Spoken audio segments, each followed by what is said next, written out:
Beyin üçün faydalı qidalar. 1.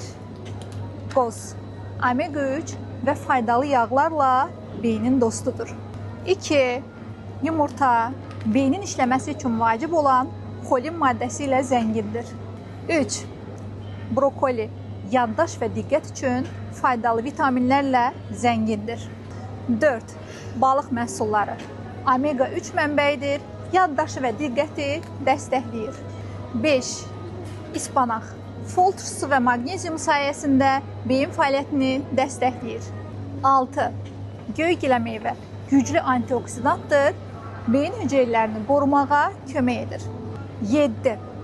Banan, enerji verir, serotonin sintezində rol oynayır. 8. Avokado, sağlam yağlarla beyin damarlarına faydalıdır. 9. Balqabaq tumu, maqnezium və sinklə sinir sistemi üçün faydalıdır. Və nəhayət 10-cu tünd şokolad, diqqət və əhvala müsbət təsir edir.